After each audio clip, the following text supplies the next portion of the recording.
అసెంబ్లీలో ప్రవేశపెట్టిన vote on account budget పైన చర్చ జరిగే అవకాశాలు ఉన్నాయి. దీనికి సంబంధించి ప్రతిపక్షాలు కూడా సిద్ధమైనట్లు తెలుస్తోంది. అయితే పథకాల అమలుకు నిధుల కేటాయింపులు సక్రమంగా జరగలేదని ప్రతిపక్ష బీఆర్ఎస్, బీజేపీకి చెందిన ఎమ్మెల్యేలు, ఎమ్మెల్సీలు ఆరోపిస్తున్నారు. సరిపడా నిధులు లేకుండా పథకాలను ఎలా అమలు చేస్తారని ప్రశ్నిస్తున్నారు. ఈ అంశాలపైనే ప్రభుత్వాన్ని నిలదీయాలి అనే లక్ష్యంతో బీఆర్ఎస్ ఉన్నట్లు సమాచారం. దీంతో వారికి ధీటుగా సమాధానం చెప్పేందుకు కాంగ్రెస్ నేతలు సన్నద్దమవుతున్నారు.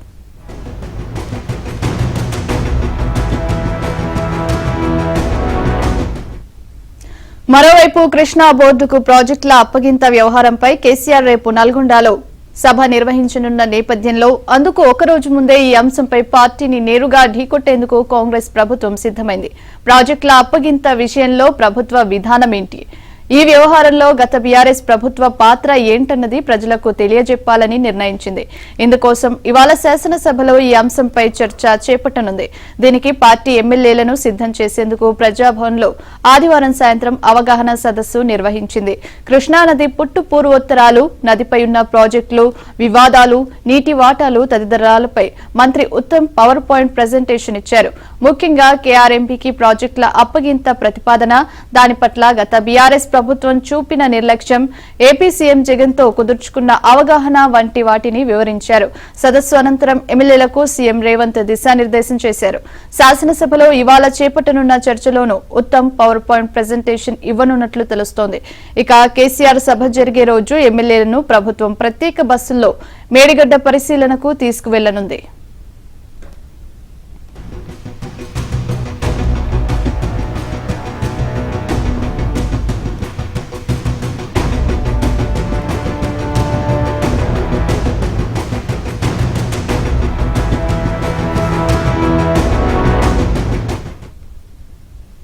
రానున్న లోక్సభ ఎన్నికల కోసమే మాజీ సీఎం కేసీఆర్ నీళ్ల సెంటిమెంట్ ను తెరపైకి తెచ్చారు అని ముఖ్యమంత్రి రేవంత్ రెడ్డి ఆరోపించారు.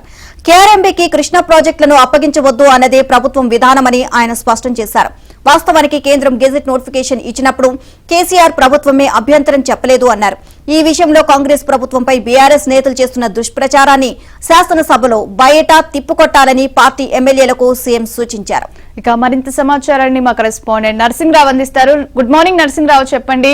ఇక ఈ రోజు అసెంబ్లీలో ప్రాజెక్టులపై అయితే చర్చ జరగనుంది. ముఖ్యంగా రేపు కేసీఆర్ నల్గొండలో సభ నిర్వహించనున్నారు ప్రాజెక్టులను కేఆర్ఎంబీకి అప్పగించడంపై. మరోవైపు ఈ రోజు గత ప్రభుత్వం చేసినటువంటి పొరపాట్లను కూడా అసెంబ్లీలో విప్పి చెప్పాలంటూ కూడా కాంగ్రెస్ పార్టీ నిర్ణయం తీసుకుంది. సో ఎలాంటి చర్చ జరిగే అవకాశం ఉంది? ప్రియాంక, మొత్తానికి ఇప్పుడు ప్రాజెక్టుల వారైతే పతాక స్థాయికి చేరింది. రాష్ట్రంలో ఇప్పుడు దీని చుట్టే రాజకీయం అంతా కూడా నడుస్తా ఉంది. ఇటు అధికార ప్రతిపక్ష పార్టీలు రెండు కూడా పోటాపోటీ కార్యక్రమాలకు సిద్ధమయ్యాయి. కేఆర్ఎంబీకి శ్రీశైలము, నాగార్జున ఉమ్మడి ప్రాజెక్టులని అప్పగించడాన్ని వ్యతిరేకిస్తూ రేపు నల్గొండ జిల్లాలో భారీ నిరసన బహిరంగ సభకి టీఆర్ఎస్ పార్టీ నిర్ణయించింది. ఇన్నాళ్ల పాటు సొంటి ఎముక శస్త్రచికిత్సతో రెస్ట్ లో ఉన్నటువంటి కేసీఆర్ రేపటి సభ ద్వారా ఎంట్రీ ఇవ్వబోతా ఉన్నారు. ప్రభుత్వం పైన నేరుగానే అటాక్ చేయబోతా ఉన్నారు. ఈ ప్రాజెక్ట్ ని బోర్డుకి కనుక, కేఆర్ఎంబీ బోర్డుకి కనుక అప్పచెప్పినట్లయితే జరిగేటువంటి నష్టం ఏంటి, ఏ రంగాల్లో ఏ విధమైనటువంటి నష్టం జరుగుతుంది, విద్యుత్ ఉత్పత్తి విషయంలో కావచ్చు, సాగునీటి విషయంలో కావచ్చు, హైదరాబాద్ నల్గొండ వంటి ప్రాంతాలకు సాగునీటి విషయంలో కావచ్చు, ఏ విధమైన నష్టం జరుగుతుంది అనేటువంటి దానికోసము వారు చెలో నల్గొండ కార్యక్రమానికి పిలుపునిచ్చారు. ఇక దానికి కౌంటర్ గా ఇటు కాంగ్రెస్ పార్టీ ప్రధానంగా ముఖ్యమంత్రి రేవంత్ రెడ్డి కూడా చెలో మేడిగడ్డకు పిలుపునిచ్చారు. అఖిల పక్షాన్ని తీసుకుని మేడిగడ్డకు తీసుకువెళ్లి అసలు ప్రాజెక్ట్ లో జరిగినటువంటి అవినీతి, ప్రాజెక్ట్ లో జరిగినటువంటి తప్పుల్ని ఎత్తి చూపుతూ, అవినీతిని ఎత్తి చూపేందుకు రేపు చెలో మేడిగడ్డకు పిలుపునిచ్చారు. ఇక రేపు నల్గొండలో బీఆర్ఎస్ పార్టీ పడుతున్నటువంటి నేపథ్యంలో అంతకంటే ముందే బీఆర్ఎస్ పార్టీని టార్గెట్ చేసి ప్రజల్లో దోషిగా నిలబెట్టించేందుకు ప్రభుత్వం అయితే వ్యూహాత్మకంగా ముందుకు వెళ్తుంది.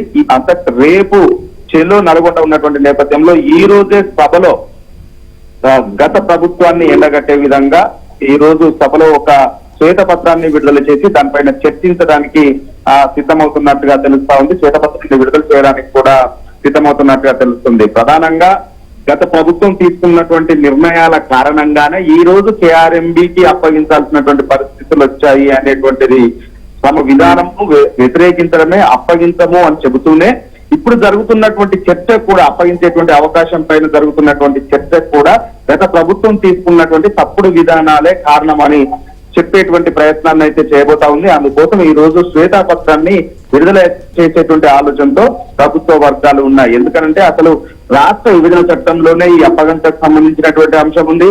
ఆనాడు ఈ బీఆర్ఎస్ ప్రభుత్వము ఏ విధమైనటువంటి అభ్యంతరాలని చెప్పలేదు. ఆ తర్వాత నీటి పంపకాల విషయంలో ఇక్కడ 63% నది ప్రవహిస్తే కేవలం 299 టీఎంసీలు తీసుకుని 511 టీఎంసీలను ఏపీకి అప్పగించడానికి ఒప్పందం కుదుర్చుకుని దానిపైన ఆనాడున్నటువంటి పాలకులు ముఖ్యంగా కేసీఆర్, హరీష్ రావు లాంటి వాళ్ళు సంతకాలు చేసి రాష్ట్రానికి తీవ్రమైనటువంటి నష్టాన్ని చేశారు. అంతేకాకుండా 16, 17వ సమావేశాల్లో కూడా వారు కేఆర్ఎంబీకి ప్రాజెక్టులను అప్పగించడానికి సంతకాలని చేశారు. సో ఈ ఆమోదాల మేరకే ఈ రోజు దీనిపైన ఒక వివాదం అనేటువంటి నెలకొన్నది. కానీ కాంగ్రెస్ విధానము, కాంగ్రెస్ ప్రభుత్వ విధానము అప్పగించకూడదనేది తమ విధానము అని చెప్పి ఈ రోజు సభలో క్లారిటీ ఇచ్చే విధంగా, గత ప్రభుత్వాన్ని నిందించే విధంగా రేపు జరగబోయేటువంటి సమావేశాల కంటే ముందే, నల్గొండ సభ కంటే ముందే ఈ రోజు బీఆర్ఎస్ ని సభలో నిలదీసే విధంగా ఒక వ్యూహంతోనైతే ముందుకు వెళ్తా ఉంది. అందులో భాగంగా ఈ రోజే శ్వేతపత్రం విడుదల చేసేందుకు సిద్ధమవుతా ఉంది. దాంతో ఈ రోజు అసెంబ్లీ సమావేశాలు అయితే వాడి వేటిగా జరిగేటువంటి అవకాశాలున్నాయి, రసవత్తరంగా సాగేటువంటి అవకాశాలు స్పష్టంగా కనిపిస్తా ఉన్నాయి.